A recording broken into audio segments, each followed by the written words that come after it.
Imagine waking up in a world with no phones, no electricity, no grocery stores, no 911 number to call, no one coming to help.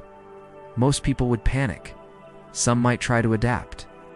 But let's be honest, for most of us, it wouldn't end well. Now imagine not only surviving in that world, but thriving, hunting with clever traps, healing with wild plants, reading nature signs. In fact, you and everyone around you survives not just for days or weeks, but for generations. How? That's the question we're answering today. Because what most people don't realize is ancient humans weren't primitive. They were brilliant in ways we've forgotten. Their survival didn't come from luck or brute strength. It came from a type of intelligence we rarely talk about anymore. The kind that was passed down through firelight, not textbooks. And what they knew could save lives even today. Let's go back in time. You're standing at the edge of a dense forest. Winter is closing in. Temperatures drop below freezing at night. So there are no jackets, no heaters, no beds, no canned foods. But somehow your ancestors survived. Here's how. First off, there were no smartphones, no Google Maps. Your ancestors knew the land like a book. Every bend in the river, every bird call, every change of leaves. They understood what most of us miss. A shift in bird calls meant danger. The shape of a leaf told them what was edible. The flow of the wind revealed where animals were hiding.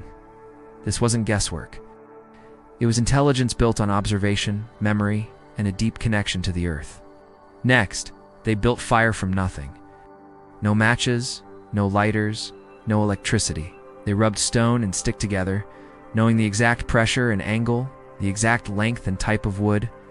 They crafted shelter from branches, mud, and bone, structures that withstood storms, blizzards, even earthquakes. They made weapons sharper than modern blades using stone. And when someone got injured, they healed using plants that we now walk past without a second thought. But what's truly mind-blowing, their communication. They didn't just grunt or draw pictures. They had systems, coded messages passed down through stories, songs, even dances. If you wanted to tell people miles away that a rival tribe was approaching, you couldn't just run over and yell. You needed a way to send the message fast, like really fast. And they solved this problem with birds. They raised and trained pigeons to fly across kingdoms carrying messages that humans couldn't deliver fast enough.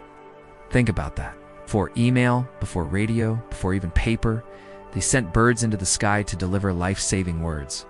They observed nature, understood its language, and used it to their benefit. But here's the thing. Most of us have lost that connection. We rely on technology that makes things easier, but we've forgotten the skills our ancestors used to thrive.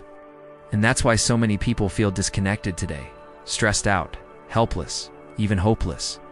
Because somewhere along the way, we stopped reading the signs, stopped listening to the whispers of the wind, stopped understanding the language of nature that's all around us. But here's the key. It's never too late to start listening. To reconnect with nature and discover the intelligence within us, the intelligence that's been with humanity since the beginning. Let me ask you something. Have you ever seen an animal stuck in a cage, ribs showing, fur-matted eyes, dull with despair? And then you hear a voice inside you say, "That's wrong. It shouldn't be like that." Or maybe you see a polluted river, plastic swirling in the current, fish gasping for air. And again, that voice speaks. "This isn't right. It shouldn't be like this." Here's the truth. That voice is your intuition guiding you, urging you to remember who you are and what's possible.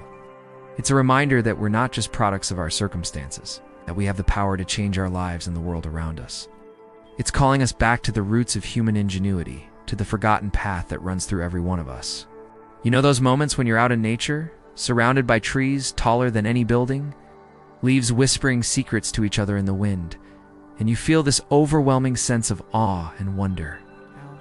You might not know what to call it, but it's a part of you, a part of who we are. As kids, we were naturally curious. We asked questions about everything. Why is the sky blue? Why do birds fly? Where do clouds come from?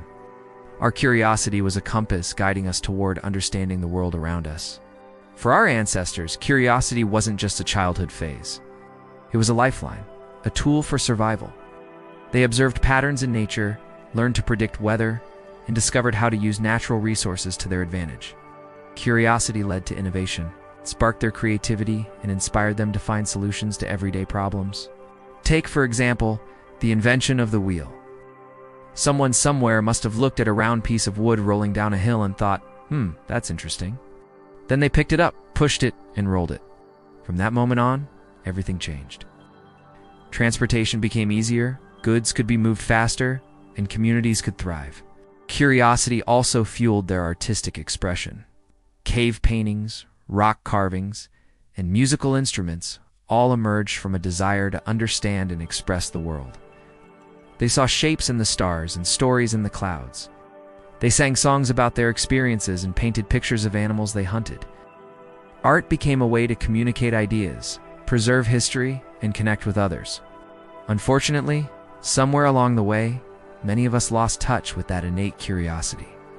We stopped asking questions and instead accepted the status quo. We became more focused on fitting in, following rules, and pursuing material possessions rather than understanding the world around us and our place in it. But here's the good news. We can rekindle that spark.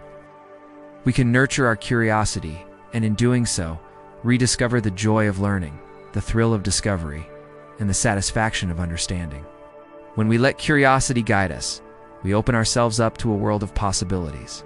We become more creative, more innovative, and more engaged with the world around us. In a world that often feels like it's moving too fast, it's easy to lose sight of what really matters. We get caught up in the daily grind, the endless to-do lists, and the constant pressure to achieve more, be more, have more. But here's the truth. True success isn't measured by material possessions or societal status. It's measured by the depth of our connections, the richness of our experiences, and the impact we have on the world. Our ancestors understood this intuitively. They lived with a deep sense of purpose, driven by the need to survive and thrive in a world that was constantly changing. They valued their connections to each other and to the natural world around them. But somewhere along the way, we lost that sense of purpose. We became more focused on individual success, on acquiring material possessions, and climbing the social ladder. We started to lose sight of what truly makes us happy and fulfilled. But here's the good news. We can reclaim that sense of purpose. We can reconnect with what truly matters to us and start living lives that are more meaningful and fulfilling. It's about setting goals that align with our values and make a positive impact on the world. It's about nurturing our relationships and appreciating the beauty of the natural world around us. It's about finding joy in the little things, in the laughter of children, the warmth of the sun on our skin, and the love of our family and friends. It's time to rewrite our story. It's time to remember the lessons of the past and apply them to our lives today. It's time to reconnect with our forgotten path. And if this sparks even a tiny flame of recognition, please don't extinguish it. Nurture it, let it grow. Remember, you're part of a lineage that has endured for millennia. You carry the legacy of your ancestors within you. Your journey of rediscovery has just begun. So keep exploring, keep asking questions, and keep following the path that feels right to you. The answers you seek lie dormant within you, waiting to be awakened.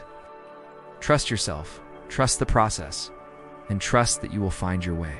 Thank you for joining me on this journey. Together we can uncover the wisdom of our ancestors and apply it to our lives today. Who knows what treasures of knowledge we might find within ourselves? Till next time, may your path be filled with wonder, curiosity, and a deep appreciation for the world around you.